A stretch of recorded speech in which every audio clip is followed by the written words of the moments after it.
شريك له ونشهد أن سيدنا مولانا محمدا عبده ورسوله أما بعد فأعوذ بالله من الشيطان الرجيم بسم الله الرحمن الرحيم قال الله سبحانه وتعالى في الكلام المجيد والفرقان الحميد لتؤمنوا بالله ورسوله وتعزروه وتوقروه وتسبحوه بكرة وأصيلا آمنت بالله صدق الله العلي العظيم وصدق رسوله النبي الكريم الأمين ونحن على ذلك لمن الشاهدين والشاكرين والحمد لله رب العالمين إن الله وملائكته يصلون على النبي يا أيها الذين آمنوا صلوا عليه وسلموا تسليما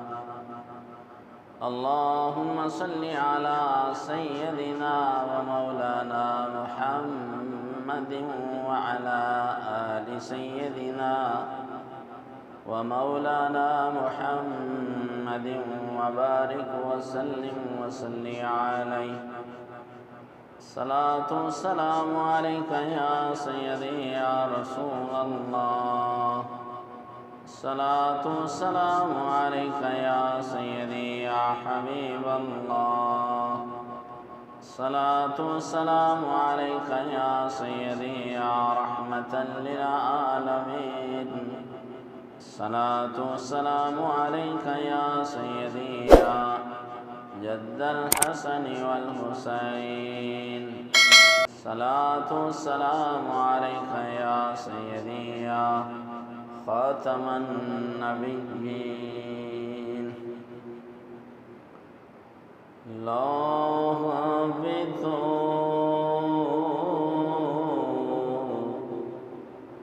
قلم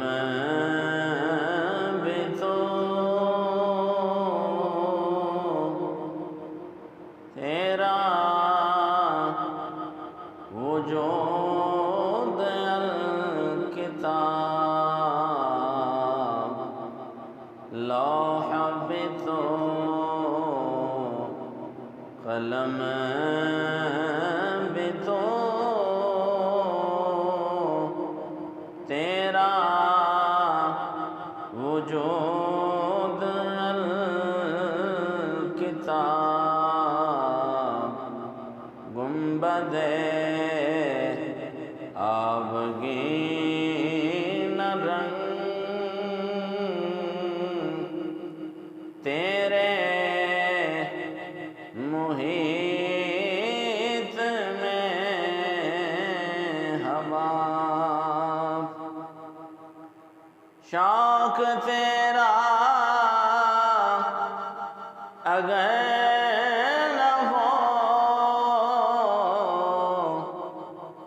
میری نماز کا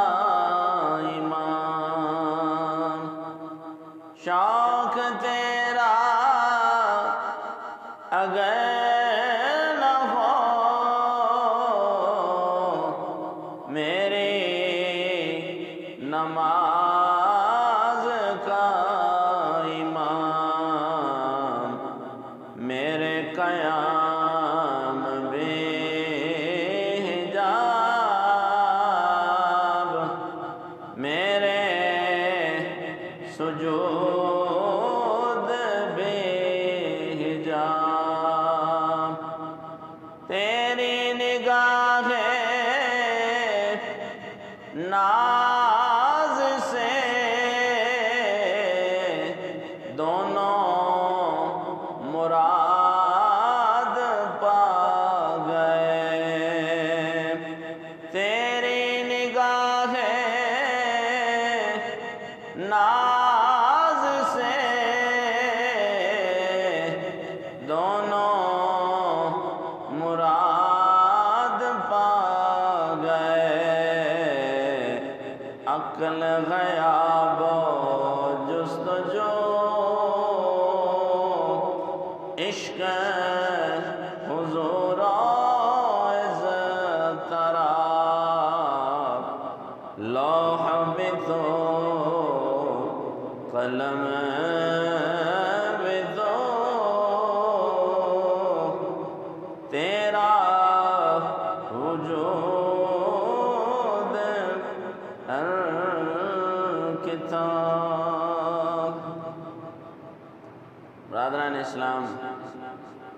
اللہ تبارک و تعالیٰ کی حمد و ثنا کے بعد نبی مکرم شفیع معظم تاجدار عرب و عجم صلی اللہ علیہ وآلہ وسلم آپ کی ذات گرامی پہ عدیہ درود و سلام عرض کرنے کے بعد حصول برکت کے لیے آیہ مقدسہ تلاوت کرنے کا شرف حاصل ہوا۔ مالک کائنات حق بیانی کی توفیق عطا فرمائے، ہم سب کو سننے کے بعد سمجھ کر اللہ رب العالمین عمل صالح کی توفیق عطا فرمائے۔ رب لم یزل تمام مسلمانوں کو نماز پنجگانہ بجماعت ادا کرنے کی سعادت عطا فرمائے۔ آقا دو عالم، فخر دو عالم، تاجدار دو عالم صلی اللہ علیہ وآلہ وسلم کی حقیقی معرفت و محبت و غلامی نصیب فرمائے۔ پچھلا جمعہ آپ احباب نے ناموس رسالت صلی اللہ علیہ وآلہ وسلم پر سماعت فرمایا۔ آج بھی انشاءاللہ عز و جل آقا دو عالم صلی اللہ علیہ وآلہ وسلم کی ناموس کے بارے ہی چند معروضات آپ کے گوش گزار کروں گا۔ ہمیشہ یہ دعا کیا کریں کہ مالک کائنات محبوب داور صلی اللہ علیہ وآلہ وسلم کی تعظیم، آپ صلی اللہ علیہ وآلہ وسلم کا احترام، آپ صلی اللہ علیہ وآلہ وسلم کا ادب ہر عبادت و ریاضت سے پہلے لازم و ملزوم ہے۔ یعنی اگر آپ نماز پڑھتے ہیں، قرآن کی تلاوت کرتے ہیں، حج کو جاتے ہیں، عمرہ کے لیے جاتے ہیں، روزہ رکھتے ہیں، زکوٰۃ ادا کرتے ہیں، جہاد کرتے ہیں، صدقہ و خیرات کرتے ہیں، یہ ساری عبادات ریاضات سے پہلے اپنے گریبان میں ہم نے جھانکنا ہے کہ کیا میں حضور صلی اللہ علیہ وآلہ وسلم کی تعظیم، آپ کا ادب اور آپ کا احترام کس لیول پہ کر رہا ہوں۔ اگر آپ کا ضمیر یہ جواب دے کہ ہاں، کہیں حضور کی ناموس کی بات آئے تو میری جان، میرا مال، میری اولاد، یہ سارا کچھ قربان ہو جائے گا، لیکن آقا دو عالم صلی اللہ علیہ وآلہ وسلم کی ناموس پر میں آنچ نہیں آنے دوں گا، جتنی میری اوقات ہے، جتنی میری طاقت ہے، جتنی اللہ نے مجھے ہمت عطا فرمائی ہے۔ اگر ایسا ہے تو پھر یقین مانیے پھر آپ کی نماز بھی کامل ہے، آپ کی زکوٰۃ بھی کامل ہے، آپ کا حج بھی کامل ہے، آپ کا صدقہ و خیرات بھی کامل ہے۔ اور اگر ناموس رسالت کے بارے میں چنانچہ یہ خیال آئے یہ ہو جائے گا وہ ہوگا، تو پھر بھائی ہماری نماز بھی کنڈیشنل ہو جائے گی، زکوٰۃ بھی کنڈیشنل ہو جائے گی، سارے عبادات و ریاضت۔ تو اسی موضوع پہ آج انشاءاللہ میں نے جو آیہ مقدسہ پڑھی، اس میں اللہ کریم نے ارشاد فرمایا لِتُؤْمِنُوا بِاللَّهِ وَرَسُولِهِ، یہ کہ تم اللہ پر بھی ایمان لاؤ اور اس کے رسول صلی اللہ علیہ وآلہ وسلم پر بھی ایمان لاؤ۔ ایمان کے بعد فرمایا وَتُعَزِّرُوهُ وَتُوَقِّرُوهُ، کہ اب اگر تم مومن بن چکے ہو تو اب قرآن کا تسلسل اور قرآن کا ربط دیکھیں کہ اللہ پر ایمان کے بعد، رسول اللہ پر ایمان کے بعد اللہ کی کیا منشا ہے کہ اب بندہ مومن کیا کرے۔ وَتُعَزِّرُوهُ وَتُوَقِّرُوهُ، یہ دو ایک ہی لفظ کافی تھا تعظیم کے لیے، لیکن اس لفظ میں مزید جان ڈالنے کے لیے، اس میں روب پیدا کرنے کے لیے دو ہم معنی لفظ اللہ کریم نے استعمال فرمائے، وَتُعَزِّرُوهُ وَتُوَقِّرُوهُ، کہ اب تم حضور صلی اللہ علیہ وآلہ وسلم کی تعظیم اور آپ صلی اللہ علیہ وآلہ وسلم کی توقیر کرنا سیکھو۔ اب توقیر کے بعد فرمایا وَتُسَبِّحُوهُ بُكْرَةً وَأَصِيلًا، جب تم پکے مومن بھی بن جاؤ، تعظیم رسول بھی، یہ خزانہ بھی تمہیں میسر آ جائے، اب وَتُسَبِّحُوهُ بُكْرَةً وَأَصِيلًا، اب نماز فجر بھی پڑھو اور باقی 4 نمازیں بھی پڑھو، یعنی نماز بھی اللہ ہمیں تعظیم کے بعد پڑھانا چاہتا ہے۔ کیا سمجھیں کہ پہلے تعظیم کرو، پہلے ایمان کی آبیاری کرو، جب ایمان کامل ہو جائے پھر تعظیم رسول میں مستقل مزاج ہو جاؤ۔ ناموس رسالت کا تحفظ اپنی جان کے تحفظ سے زیادہ لازم سمجھو، اپنے مال کے تحفظ سے زیادہ حضور کی ناموس کا تحفظ لازم سمجھو، اپنی اولاد کے تحفظ سے زیادہ حضور کی ناموس کا تحفظ زیادہ سمجھو۔ اور اس کے بعد فرمایا وَتُسَبِّحُوهُ بُكْرَةً وَأَصِيلًا، کہ پھر تم صبح کی نماز بھی پڑھو، وہ مقام قبولیت کو پہنچ جائے گی، باقی 4 نمازیں بھی پھر پڑھو، وہ مقام قبولیت کو پہنچ جائیں گے۔ پچھلا جمعہ آپ نے حمار کی بات سنی، ایک گدھے کی بات سنی کہ اس نے کیسے تعظیم رسول صلی اللہ علیہ وآلہ وسلم کی مثال قائم کی تھی۔ میں عرض کرتا چلا جاؤں کہ حضرت عمر فاروق رضی اللہ تعالی عنہ، آپ خلیفۃ المسلمین ہیں، مسجد نبوی شریف میں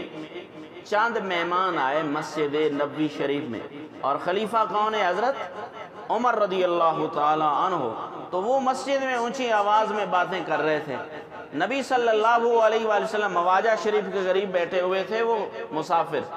حضور کی تربت کے قریب، پرانی مسجد نبوی شریف کی میں بات کر رہا ہوں، تو وہاں وہ ذرا نہ اونچی آواز میں بات کر رہے تھے۔ حضرت عمر رضی اللہ تعالی عنہ، آپ نے جب سنا کہ یہ تو اونچی آواز میں حضور کی مسجد اور حضور کی تربت کے قریب یہ اونچی آواز میں بات کر رہے ہیں، تو حضور کی بارگاہ میں اونچا بولنا بھی یہ تعظیم رسول کے خلاف ہے، ناموس رسالت کے خلاف ہے کہ یہ اونچی آواز میں بات کریں۔ حالانکہ اللہ تو فرمائے کہ یا ایھا الذین آمنوا لا ترفعوا اصواتکم فوق صوت النبی، اے ایمان والو میرے محبوب کی بارگاہ میں اپنی آوازوں کو پست رکھا کرو، آہستہ بولا کرو۔ اونچی آواز میں بات کرنے کا حکم بھی نہیں ہے، اور یہ اونچی آواز میں باتیں کر رہے ہیں، تو پھر آپ نا غصے میں ہیں، اور پھر غصے کے عالم میں ہوش قائم ہے آپ کا۔ یہ نہیں کہا کہ چیخنے لگ جائیں، چلانے لگ جائیں کہ اوے میری بات سنو، نہیں، آپ نے ایک کنکری اٹھائی، کنکر اٹھایا پتھر کا، اس طرح آرام سے ایک دوسرے صحابی کو مارا، اس طرح چلایا وہ کنکر پتھر۔ وہ صحابی متوجہ ہوئے، فاروق اعظم نے اشارہ کیا کہ ادھر آؤ۔ وہ صحابی حضور عمر فاروق کی بارگاہ میں حاضر ہوتے ہیں، عرض کیا حضور حکم فرمائیں۔ آپ نے فرمایا کہ یہ جو تربت رسول کے قریب مسجد نبوی شریف میں اونچی آواز میں باتیں کر رہے تھے، ان کو ذرا میرے پاس لے کے آؤ۔ جب وہ صحابی حضرت عمر رضی اللہ تعالی عنہ کے پاس ان کو لے کر آتے ہیں، تو آپ نے ان سے پوچھا کہ تم کہاں سے آئے ہو؟ وہ کہنے لگے جی ہم مسافر ہیں، دور سے آئے ہیں اور مسجد میں باتیں کر رہے ہو۔ آپ نے فرمایا اگر تم مسافر نہ ہوتے تو اس بے ادبی کی وجہ سے میں تمہیں سزا دیتا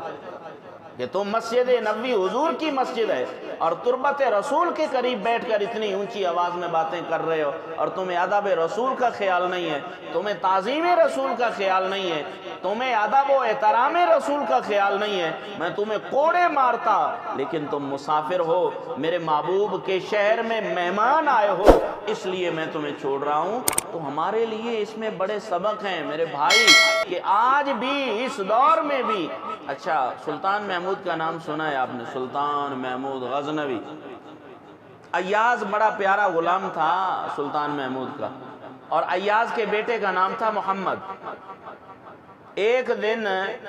سلطان محمود وضو سے نہیں تھا، آدم دیکھیں ایسے تھے یار حکمران، کمال کے حکمران۔ سلطان محمود کا وضو نہیں تھا، اور اچانک نہ کہا کہ اوے ایاز کے بیٹے میری بات سنو، نام نہیں لیا، کہا اوے ایاز کے بیٹے میری بات سنو۔ اب ایاز تابع فرمان تھا، بڑا محبت والا غلام تھا، آ کر کہنے لگا کہ بادشاہ وقت آج آپ نے میرے بیٹے کا نام نہیں لیا اور میرے نام سے اس کو پکارا ہے، میرے بیٹے سے کوئی غلطی ہوئی ہے، کوئی خطا ہوئی ہے؟ سلطان محبوب نے کہا کہ یار ایاز کا بیٹا ہو اور اس سے خطا ہو جائے، یہ نہیں ہو سکتا، تو پھر آپ نے میرے بیٹے کا نام کیوں نہیں پکارا؟ سلطان محمود نے کہا کہ میرا وضو نہیں تھا، میں وضو سے نہیں تھا، اس لیے میں نے تیرے بیٹے کا نام نہیں لیا کہ وہ تیرے بیٹے کا نام بھی میرے محبوب کے نام پر ہے، تو میں نہیں چاہتا کہ میری زبان پر بغیر وضو محمد عربی کہ نام پہ نام رکھا ہوا ہے، میں نہیں چاہتا کہ بے ادبی ہو جائے، ایسے تھے۔ اور پھر ان لوگوں پر رحمتیں تھیں کہ جب حضور کی تعظیم کا خیال کیا جاتا تھا، حضور کے ادب کا خیال کیا جاتا تھا، حضور کی توقیر کا خیال کیا جاتا تھا، یقین مانیے وہ خیال کرتے تھے کہ اللہ بارش عطا فرما دے، اللہ پھر نفع والی بارش دے دیتا تھا۔ وہ خیال کرتے تھے کہ یا اللہ رزق وافر ہو جائے، اللہ پھر رزق وافر کر دیتا تھا۔ ہم کیا کر رہے ہیں؟ دعائیں مانگتے ہیں کہ اللہم سیبا نافعا، اللہ ہمیں نفع والی بارش دے دے۔ بھائی کیوں نہیں آ رہی؟ آپ حیران ہوں گے یہ بات سن کر کہ ہمارے ہاں جو یہ کلچر نکلا ہے نا بے ادبی کا، یہ سب سے بڑا گناہ ہے اور سب سے بڑی یہ مصیبت ہے۔ ہم تلاوت قرآن کر رہے ہوتے ہیں اور اس کے ادب کا خیال نہیں۔ یہاں مسجد میں نے مشاہدہ کیا، یہاں ایسا ہوتا ہے کہ بھائی ایک صاحب سے میں نے کہہ بھی دیا کہ یار تم تلاوت میں تو 3-4 پارے پڑھ جاتے ہو اور نیچے بچے قرآن پڑھ رہے ہوتے ہیں، تم کرسی پہ بیٹھ کے پڑھ رہے ہوتے ہو، کچھ تو خیال کر لو۔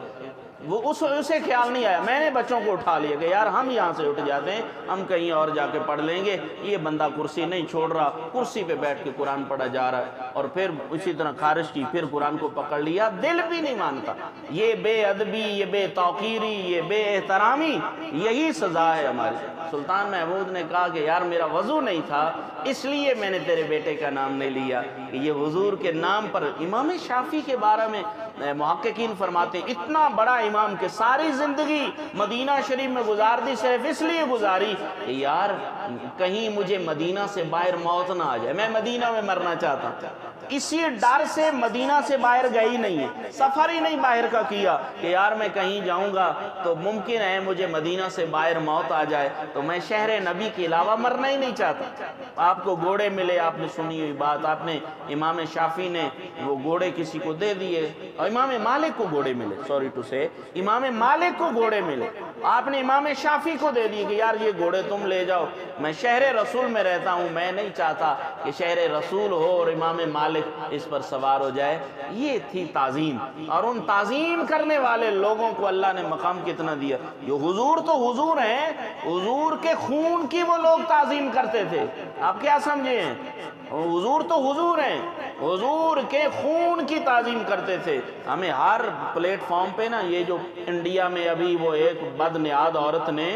یہ حضور صلی اللہ علیہ وسلم کے بارے میں گفتگو کی، اور وہ بھی سرکاری سطح پہ، پارلیمنٹ کے اندر اس نے بکواس کی ہے حضور کے بارے میں۔ اسے یہ خبر نہیں، اس ولد الزنا کو، وہ غلیظ عورت کو یہ خبر ہی نہیں ہے کہ جس محبوب کے بارے میں اللہ نے یہ فرما دیا کہ وَرَفَعْنَا لَكَ ذِكْرَكَ، کہ پیارے حبیب ہم نے تو آپ کا ذکر بلند کر دیا ہے، یعنی حضور بلند ہو چکے ہیں۔ اب اگر کوئی اس بلندی کو تسلیم کرے گا تو اللہ اسے بھی بلندیاں عطا کرے گا، اور اگر وہ تنقیص رسالت کرے گا، حضور کا ذکر تو بلند ہو چکا ہے۔ یہ غیرت چیک کرتے ہیں ہر 6 مہینے بعد مسلمانوں کی، دیکھتے ہیں کہ ایک نا شوشہ چھوڑ دو حضور کے بارے میں، ان کی غیرت زندہ ہے یا مر چکی ہے۔ لیکن الحمدللہ بھائی ہم گناہگار تو ہو سکتے ہیں، ہم سست تو ہو سکتے ہیں، نماز میں ہم سستی کر سکتے ہیں، زکوٰۃ میں سستی کر سکتے ہیں، لیکن جب ناموس رسالت کی بات آئے گی نا تو بھائی پھر بے نمازی کا دل بھی تڑپے گا، پھر جس کو وضو نہیں کرنا آتا اس کا دل بھی تڑپے گا کہ یار ہم حضور صلی اللہ علیہ وسلم کی ناموس پر کوئی بات کرے اس کی زبان کھینچ کے رکھ دیں گے۔ جتنی طاقت اللہ نے دی، حضرت عبداللہ بن عتیق رضی اللہ تعالیٰ عنہ، آپ حضور کے صحابی، بوڑھے صحابی تھے، امام بخاری نے حدیث پاک کو کوٹ فرمایا، بوڑھے صحابی ہیں، ہم امن کا درس دیتے ہیں، امن سے رہنے کے لیے کہتے ہیں، لیکن جب حضور کی ناموس کی بات آ جائے نا تو پھر بھائی امن بھی قربان کرنے کے لیے تیار ہیں، جان بھی قربان کرنے کے لیے تیار ہیں۔ یاد رکھیے گا حضرت عبداللہ بن عتیق رضی اللہ تعالیٰ عنہ، یہ حضور کے صحابی اور بوڑھے صحابی تھے، محقق فرماتے ہیں کہ ان کے ہاتھ کانپتے تھے جب انہیں پتا چلا نا کہ ابو رافع یہودی، بڑا نواب اور بڑا امیر کبیر آدمی تھا ابو رافع یہودی، مدینہ کا بڑا مالدار بندہ تھا۔ حضرت عبداللہ بن عتیق کو خبر ہوئی کہ یہ حضور کے بارے میں نا گندی زبان استعمال کرتا ہے، حضور کو طرح طرح کی باتیں کرتا ہے۔ یہ بوڑھا صحابی آرام سے جاتے ہیں، اس کے گھر چلے جاتے ہیں، اس کے گھر جا کر نا اسے واصل جہنم کرنے کے بعد جب آ رہے تھے نا تو گر جاتے ہیں تو آپ کی پنڈلی ٹوٹ جاتی۔ بوڑھا صحابی حضور کا، لیکن اس خوشی میں آ رہے تھے کہ یہ اس نے حضور کے لیے ایسی باتیں کی ہیں تو میں نے بدلہ لے لیا۔ اب دیکھیں وہ صحابی حضور کے پنڈلی ٹوٹ جاتی واپس آ رہے تھے تو حضور کی بارگاہ میں آئے، سرکار نے فرمایا بھی بابا یہ پنڈلی کیوں ٹوٹی؟ عرض کیا حضور وہ جو آپ کے بارے میں باتیں کرتا تھا نا، میں اس کا حساب لگا کے آیا ہوں اور آتے ہوئے پنڈلی ٹوٹ گئی ہے۔ سرکار نے فرمایا لاؤ اس کو میں جوڑ دیتا ہوں۔ اللہ کے نبی نے ارشاد فرمایا کہ لاؤ اس کو میں جوڑ دیتا ہوں۔ امام بخاری علیہ رحمہ آپ فرماتے ہیں کہ حضور نے اس طرح لعاب دان نکالا فمسحھا، اور اس طرح حضور نے مس کیا اور فرمایا عبداللہ بن رتیق کو لو بھاگ کر دکھاؤ تمہارا پاؤں ٹھیک ہوا ہے کہ نہیں ہوا۔ یہ تعظیم دیکھیں، اسلام جو ہے امن کا درس دیتا ہے، محبت کا درس دیتا ہے، لیکن جب سرے سے حضور صلی اللہ علیہ وسلم جو رحمت للعالمین ہے، رحمت للعالمین کی کردار کشی اور وہ بھی غلیظ زبانوں سے، اس لیے ہر مسلمان کا یقین مانیے دل دکھا، اور پہلی بار تاریخ میں پہلی بار عرب بھی باہر نکلے ہیں۔ یہ بڑی بات ہے کہ عرب جو ہیں انہوں نے بھی اس پر نہ احتجاج کیا ہے کہ یہ ایسا کیوں ہوا ہے۔ اگر سارے مسلمان ایسا کریں نا، اللہ اکبر، یقین مانیے ہمیں یہ جو تفرقہ ہے اس نے برباد کر دیا۔ مسلمان اگر ید اللہ علی الجماع کا مصداق بنتے اور یونین اسٹرینتھ کی مثال بنتے تو یہ سارا جو کفر تھا کبھی یہ نوبت ہی نہ آتی کہ حضور صلی اللہ علیہ وسلم کے بارے میں ایسی بات کی جائے۔ تو اس لیے جہاں ہم اپنے بچوں کو گھر میں باقی چیزیں سکھاتے ہیں نا، یہ تعظیم رسول ایک الگ چیپٹر ہے، یہ پورا ایک نصاب ہے، یہ بھی اپنے بچوں کو سکھایا کریں کہ اللہ کے نبی کا نام کس ادب سے لینا ہے، حضور کو حضور کیسے کہنا ہے، مصطفیٰ جان رحمت پہ لاکھوں سلام، حضور کا نام لیتے ہوئے کیسے فرشتہ ہونا ہے۔ تو یہ جب ادب آپ اور میں سکھائیں گے انشاءاللہ پھر ہمارے گھروں میں برکتیں بھی آئیں گی، رحمتیں بھی آئیں گی۔ تو حضور کے ادب سے ہی برکتیں آنی، حضور کے خون کا کتنا ادب ہے۔ دیکھیے حضرت عبداللہ بن مبارک آپ فرماتے ہیں، بڑی پتے کی بات سن رہے ہیں جی، بڑی پتے کی بات۔ عبداللہ بن مبارک آپ فرماتے ہیں کہ میں نے حج کا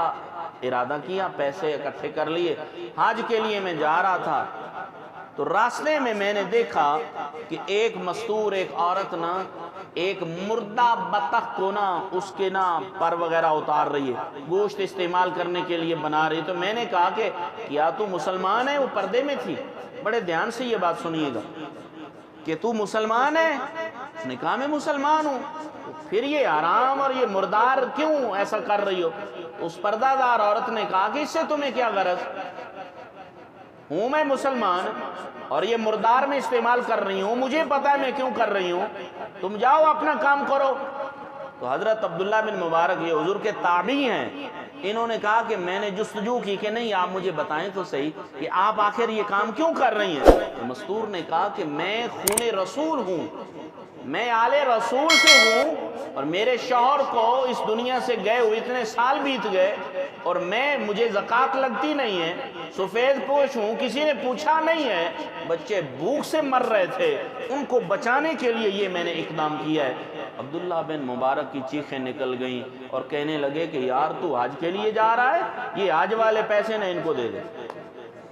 اللہ، یہ حج والے پیسے یہ آل رسول ہیں، یہ خون رسول ہے، یہ تعظیم دیکھیں، اس کا ثمر دیکھیں۔ حضور تو حضور ہیں، حضور کے خون کی تعظیم بھی بندے کی نسلیں سدھار دیتی ہے۔ اب حضرت عبداللہ بن مبارک نے وہ پیسے حج والے دے دیے، بی بی نے اپنا کام کیا، اور آپ کے جو ساتھ حج پہ جا رہے تھے عبداللہ بن مبارک کے وہ سارے چلے گئے۔ جب واپس آئے نا تو آپس میں جب اکٹھے ہوئے تو انہوں نے کہا عبداللہ بن مبارک یار کیا بات تھی کہ ہم اکٹھے صفا مروہ پر سعی کر رہے تھے، آپ ہمارے آگے آگے دوڑ رہے تھے، اور اے عبداللہ بن مبارک جب ہم حجر اسود کو استعلام کر رہے تھے تو آپ تب بھی ہمارے آگے آگے چل رہے تھے، جب ہم حجر اسود کو بوسہ دے رہے تھے آپ تب بھی ہم سے آگے بوسہ دے رہے تھے، اور جب ہم رمی جمار کر رہے تھے شیطان کو پتھر مار رہے تھے آپ ہم سے پہلے پتھر مار رہے تھے، اور جب ہم قربانی کر رہے تھے ہم سے پہلے آپ قربانی۔ آپ فرماتے ہیں کہ میں آرام سے سنتا رہا اور پھر میری ہنسی نکلی کہ یار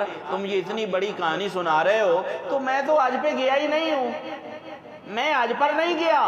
انہوں نے کہا حضرت جی ایسا مذاق نہ کرو، آپ کہتے ہو کہ حج پہ نہیں گئے ہو، واللہ ہمیں اللہ کی قسم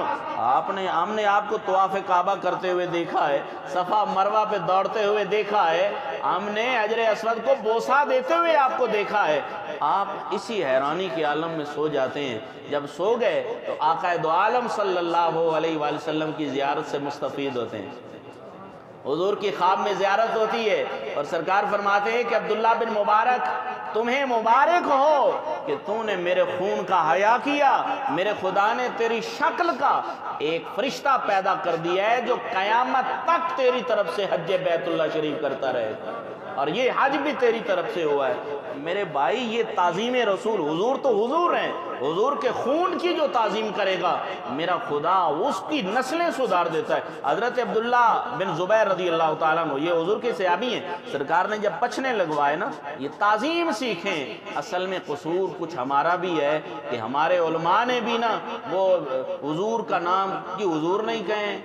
جی یا رسول اللہ نہیں کہیں، وہ نا عادت بگڑتی پھر غیروں کو بھی جرت ہوگی، ان کی عادت بگڑ گئی۔ یقین مانیے تعظیم رسول کا یہ قرآن میں چیپٹر ہے، نماز بعد میں ہے، تعظیم رسول پہلے۔ آپ قرآن کا ربط پڑھ کے دیکھ لیں کہ اللہ پہلے ایمان سکھا رہا ہے اور پھر مالک ہمیں تعظیم رسول سکھا رہا ہے، اور پھر فرماتا ہے کہ آپ فجر بھی پڑھو اور باقی 4 بھی پڑھو۔ ہم پہلے نماز پڑھتے ہیں، کہتے ہیں تعظیم بعد میں دیکھا جائے گا، نہیں ایسا نہیں ہے۔ عبداللہ بن زبیر رضی اللہ تعالیٰ عنہ حضور نے پچھنے لگوائے، خون طیب نکلا۔ حالانکہ آپ سمجھتے ہیں کہ بہتا ہوا جو خون ہے وہ کسی قاری قرآن کا ہو، حافظ قرآن کا ہو، عالم دین کا ہو، بڑے پیر کا ہو، جس کا بھی ہو، بہتا ہوا خون کیا ہوتا ہے؟ حرام ہوتا ہے۔ خون کیا ہے جناب؟ یہ ذبح اسی لیے کرتے ہیں نا کہ وہ جو حرام ہے وہ نکل جائے، خون نکل جاتا ہے۔ نہر بھی اسی لیے کہتے ہیں۔ اچھا خون سرکار کا برآمد ہوا، عبداللہ بن زبیر کو حضور نے فرمایا کہ یہ خون لے جاؤ اور اسے کسی محفوظ جگہ پر محفوظ کر دو۔ یہ صحابی کو کہا کس نے؟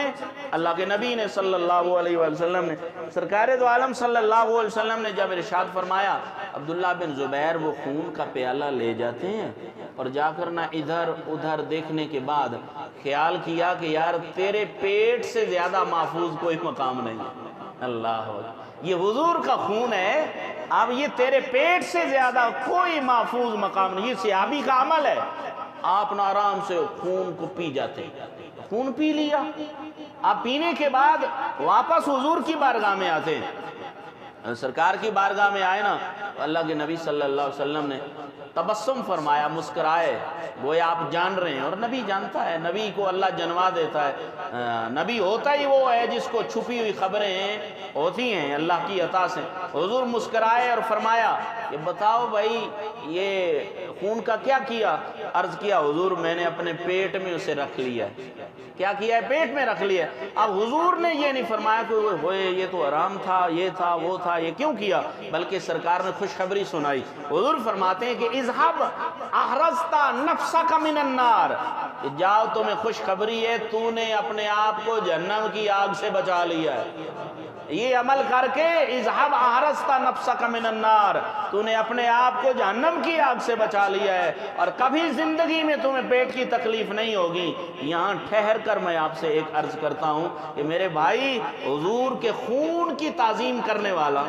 جو جز ہے جسم کا خون، جس کو جز کہتے ہیں، وہ نکل جائے، رہ جائے، یہ جز کی تعظیم کی حضور کے صحابی نے، تو اسے یہ بشارت دی آمنہ کے لال نے کہ تیرے اوپر جہنم کی آگ حرام ہو گئی ہے۔ یہ تو جز تھا، اور جو کل ہے امام حسن اور امام حسین کی صورت میں جو ان کی تعظیم کرے گا، میرا خدا بدرجہ اولا انہیں جنت میں مقام عطا فرمائے۔ کیا سمجھے؟ ان کے بارے میں تو حضور نے فرما رکھا ہے کہ الحسن والحسین سید الشباب من اہل الجنہ، حسن اور حسین جنتی نوجوانوں کے کیا ہیں؟ سردار ہیں، یہ سردار ہیں۔ خیر میرا موضوع ہے تعظیم رسول، تو تعظیم رسول حضرت ثابت بن قیس، وقت قریب ہو رہا ہے، یہ ایک آخری بات، ثابت بن قیس رضی اللہ تعالی عنہ یہ حضور کے صحابی کا نام ہے۔ کس کا نام ہے جی؟ حضور کے صحابی کا نام ہے، اور یہ اونچی آواز میں سنتے تھے اور اونچی آواز میں بولتے تھے۔ اب ان کا طریقہ یہ تھا کہ جب سرکار دو عالم صلی اللہ علیہ وسلم مجلس لگاتے مسجد نبوی شریف میں، تو چونکہ یہ اونچا سنتے تھے، اونچا کلام کرتے تھے، اور ان کی کوشش ہوتی تھی کہ سب سے پہلے آ کر نا اللہ کے نبی کے قریب بیٹھ جاتے، کیا وہ منظر ہوگا، کیا سما ہوگا کہ حضور کی بارگاہ میں آ کر نہ بیٹھ جاتے، یعنی گردنیں نہیں پھلانگتے تھے کہ لوگ بیٹھے ہیں اور ان کی گردنوں کے اوپر سے آ کر پہلے بیٹھ جانا، یہ تو مناسب بھی نہیں ہے۔ پہلی صف کا مطلب یہ ہے کہ پہلے آئیں اور پہلے بیٹھ جائیں، پہلی صف کا یہ مطلب ہرگز نہیں ہے کہ لوگوں کی گردنوں کو پھلانگیں اور پہلی میں بیٹھ جائیں، اس کے لیے تو وعید ہے۔ اب حضور کے یہ صحابی پہلے آ کر بیٹھ جاتے تھے، تو اللہ کے نبی کی بارگاہ میں اونچا بولتے، کیونکہ جس کو اونچا سنتا ہے نا وہ فطرتاً اونچا ہی بولتا ہے، اسے ہوتا ہے کہ جس طرح مجھے سنائی نہیں دے رہا دوسروں کو بھی نہیں سنتا، تو یہ حضور کی بارگاہ میں اونچا کلام کرتے تھے، پورا دھیان دینا اس بات پہ۔ تو اللہ کو یہ بات پسند نہیں آئی، حضور نے منع نہیں کیا، سرکار نے منع نہیں فرمایا کہ بھئی تو کیوں اونچا بولتا ہے اور ایسا کیوں کرتا ہے، نہیں، اللہ کو یہ بات پسند نہ آئی۔ اللہ نے قرآن نازل کر دیا اور فرمایا یا ایھا الذین آمنوا، اور کسی عام بندے سے بھی نہیں کہا، مومنوں سے یہ خطاب کیا اللہ نے، یا ایھا الذین آمنوا، اے ایمان والو، لا ترفعوا اصواتکم فوق صوت النبی، کہ میرے محبوب کی بارگاہ میں اونچی آواز سے کلام نہ کیا کرو، ورنہ کیا ہوگا، ان تحبط اعمالکم، تمہارے اعمال برباد ہو جائیں گے، وَلَٰكِن لَّا تَشْعُرُونَ، اور تمہیں پتہ ہی نہیں چلے گا۔ یہ اللہ کا کلام ہے۔ جب یہ قرآن کی آیت نازل ہو گئی تو سارے صحابہ جانتے تھے کہ بھائی حضور کی بارگاہ میں صرف ثابت بن قیس ہی اونچا بولتا تھا، ان کو خبر تھی کہ یہ دیوانہ حضور کی بارگاہ میں اونچا کلام کرتا ہے، تو یہ اللہ کو پسند نہیں آیا، اور یہ وعید جو ہے، یہ سختی جو ہے، یہ ثابت بن قیس کے لیے نازل ہوئی ہے اور اس کے عمل بھی برباد ہو گئے۔ جب لوگوں نے بتایا کہ یہ آیت تیرے لیے نازل ہو گئی ہے، تو ہی اونچا بولتا تھا حضور کی بارگاہ میں، یہ مومنوں کی بات ہے، مومن جتنا بڑا ہو لیکن حضور کی بارگاہ میں اونچا کلام کرے، توقیر اور تعظیم کا خیال نہ کرے، تو قیامت تک اس کے اعمال خطرے میں ہیں۔ اب صحابہ نے جب کہا کہ تیرے اعمال تو برباد ہو گئے، یہ ثابت بن قیس حضور کا صحابی، بولا صحابی جن کو اونچا سنتا تھا، گھر جاتے ہیں کپ کپی طاری ہو جاتی ہے، راشا طاری ہو جاتا ہے، جسم پیلا پڑ جاتا ہے، اپنی زوجہ سے کہا کہ مجھے رسیوں سے باندھ دے، میرے ہاتھ بھی باندھ دو، میرے پاؤں بھی باندھ دو، اور مجھے اس کمرے میں بند کر کے تالا لگا دو، اس لیے کہ میرے اعمال برباد ہو گئے، میں حضور کی بارگاہ میں اونچا بولتا تھا، حضور کی بارگاہ میں اونچا بولتا تھا، میرے اعمال برباد ہو گئے، مجھے مکفل کر دو۔ اسی طرح کیا گیا، جب تالا لگ گیا اور صرف اپنی زوجہ سے یہ کہا کہ اگر دربار رسول سے کوئی پیغام آئے تو وہ مجھے سنا دے، سبحان، دربار رسول سے کوئی پیغام آئے وہ سنا دینا، باقی مجھے مکفل کر دو۔ آپ کو مکفل کر دیا گیا،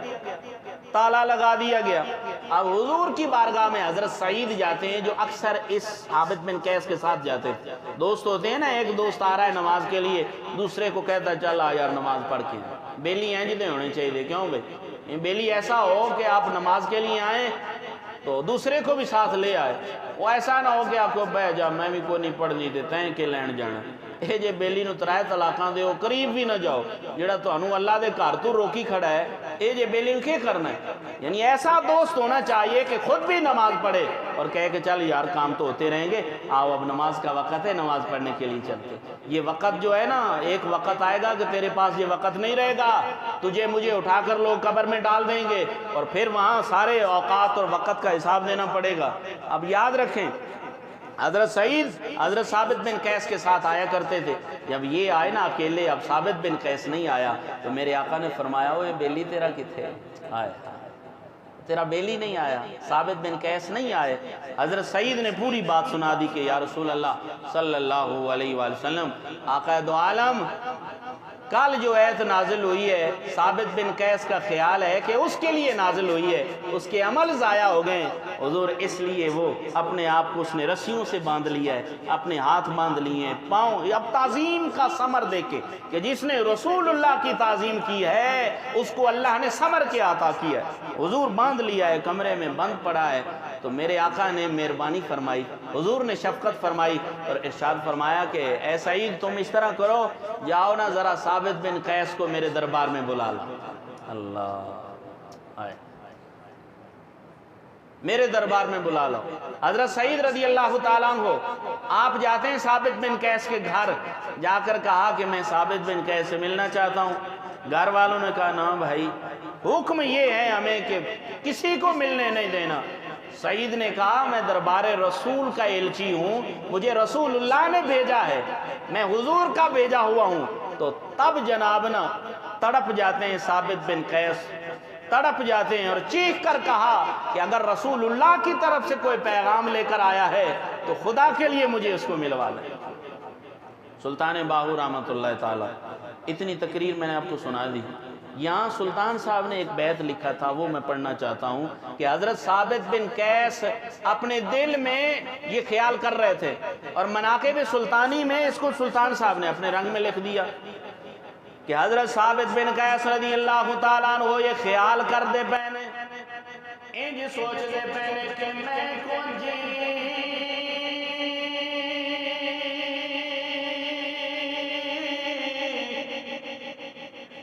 میرا دل برسونا تے میں کی کرے اس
یعنی خود اپنی نفی کر رہے ہیں۔ کیا کمال سے ابھی ہے میرے حضور کے کہ اللہ کی طرف سے یہ نص نازل ہوئی ہے کہ جو بھی اونچی آواز میں بولے، جو بھی ناموس رسالت کا خیال نہ کرے، اس کے اعمال برباد ہو گئے۔ یہ مومن کے لیے خطاب ہے، لیکن اپنی نفی کی ہے خود بھی حضرت ثابت بن قیس نے کہ ہاں یہ میری خطا ہے، یہ میرا جرم ہے، یہ میری غلطی ہے کہ میں ہی تو ہوں جو حضور کی بارگاہ میں اس طرح اونچا کلام کرتا تھا۔ خیر، اس ادب کی وجہ سے جب دربار رسول سے پیغام آیا نا، پورا دھیان رکھیے گا اس بات پر، دربار رسول سے پیغام آیا، حضرت سعید رضی اللہ تعالیٰ عنہ آپ کو لے کر گئے، کہا میاں ایت نازل ہو چکی ہے، اللہ کا حکم نازل ہو چکا ہے، لیکن دربار رسالت سے بھی پیغام آ چکا ہے، تمہیں حضور بلا رہے ہیں، آؤ چلو۔ اب ثابت بن قیس حضور کی بارگاہ میں گئے۔ چاہیے تو یہ تھا کہ اللہ نے جو فرمایا ہے، حضور فرماتے کہ میاں اب تو اللہ کی طرف سے یہ وعید نازل ہو چکی ہے، لہذا تیرے عمل برباد ہو گئے۔ نہیں، انما الاعمال بالنیات، نیت کو دیکھا جاتا ہے کہ کس نیت سے کون کیا عمل کر رہا ہے۔ اب ثابت بن قیس کی نیت نہیں تھی حضور کا دل دکھانا، تو فطری طور پہ ایسے بولتے تھے۔ اب سرکار نے آتے ہی نا خوشخبریاں سنانا شروع کر دی، یہ نہیں کہا کہ یہ ہو گیا وہ، بلکہ آتے ہی حضور نے کیا اشارت فرمایا کہ اما ترضى ان تعيش حمیدا وتقتل شہیدا وتدخل الجنۃ، کہ اے ثابت بن قیس میں تمہیں خوشخبری دیتا ہوں کہ تیری آنے والی زندگی بڑی پروقار زندگی گزرے گی، واہ بڑی پیاری تیری زندگی گزرے گی۔ اما ترضى ان تعيش حمیدا، کمال زندگی گزارو گے، اور پھر فرمایا وَتُقْتَلُ شَهِيدًا، اور میرا خدا تمہیں مقام شہادت سے سرفراز فرمائے گا۔ ابھی کوئی جنگ نہیں ہوئی، منصوبہ بھی نہیں ہے، لیکن غیب دان نبی نے فرمایا وَتُقْتَلُ شَهِيدًا، تمہیں شہادت کا درجہ میرا خدا عطا کرے گا۔ اور پھر فرمایا وَتُدْخَلُ الْجَنَّةَ، اور میرا خدا تمہیں جنت میں بھی داخل فرمائے گا۔ جب یہ کہا نا تو آپ حیران ہوئے، عرض کیا یا رسول اللہ یہ قرآنی آیت نازل ہوئی، میرے اعمال برباد ہو گئے، آپ فرماتے ہیں پروقار زندگی گزرے گی، آپ فرماتے ہیں کہ تمہیں مقام شہادت ملے گا، آپ فرماتے ہیں کہ تمہیں جنت میں اعلیٰ مقام ملے گا۔ حضور فرماتے ہیں میاں یہ آیت ان بے ادب لوگوں کے لیے ہے جو جان بوجھ کر تنقیص رسالت کرتے ہیں اور حضور کی بارگاہ میں جان بوجھ کر ایسا کلام کرتے ہیں کہ اللہ کے نبی کا دل دکھایا جائے۔ اور یار تو دل دکھانے کے لیے نہیں، دل بہلانے کے لیے کلام کیا کرتا تھا۔ اور پھر تاریخ نے محترم ثابت کیا، صحابہ کرام نے یہ جان کر کہا کہ یہ حضور کا فرمان سچ ہو رہا ہے، پوری خوبصورت زندگی گزاری حضرت ثابت بن قیس نے۔ اور پھر حضرت سیدنا صدیق اکبر رضی اللہ تعالیٰ عنہ جب آپ نے جنگ یمامہ مسیلمہ کذاب کے خلاف لڑی، کون سی جنگ؟ جنگ یمامہ، مسیلمہ کذاب کے خلاف لڑی، تو اس جنگ میں جب حضرت ثابت بن قیس شہید ہوئے نا تو سیدنا صدیق اکبر نے نعرہ مار کر یہ کہا کہ آج میرے حضور کا فرمان یہ سچ ہوا ہے کہ حضور نے فرمایا تھا اما ترضى ان تعيش حمیدا وتقتل شہیدا وتدخل الجنۃ، میرے حضور نے جو بشارت دی تھی کہ تم شہید ہو جاؤ گے، آج اپنی سر کی آنکھوں سے دیکھ لو میرے حضور کی بات سچی ہو گئی۔ وقت ہو چکا ہے، انشاءاللہ اگلا جمعہ بھی تحفظ ناموس رسالت پہ ہی عرض کروں گا۔ اور یاد رکھیے گا میرے بھائی، نماز سے پہلے، زکوٰۃ سے پہلے، حج سے پہلے، صدقہ و خیرات سے پہلے میرے سمیت ہم سب کو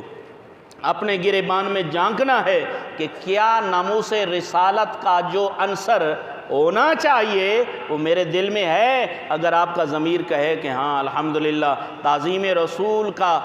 سورج آج بھی تیرے اندر ٹھاٹھیں مار رہا ہے اور اس کی روشنی تیرے دل دماغ کو معطر کر رہی ہے، تو پھر تمہیں مبارک ہو، پھر تیری نماز مقام معراج بن جائے گی، تیری زکوٰۃ جو ہے وہ تمہیں بلندیوں پہ لے کر جائے گی، تمہارا حج تیرے اندر روحانی انقلاب برپا کر دے گا۔ اللہ سے دعا ہے کہ جتنی ہماری اوقات ہے، اسلام امن کا دین دیتا ہے لیکن بے غیرتی نہیں سکھاتا، تو یاد رکھیے غیرت کا تقاضا یہ ہے کہ جس نے یہ پڑھا لا الہ الا اللہ محمد الرسول اللہ، وہ حضور کے تحفظ ناموس رسالت کا پہرے دار بنے گا۔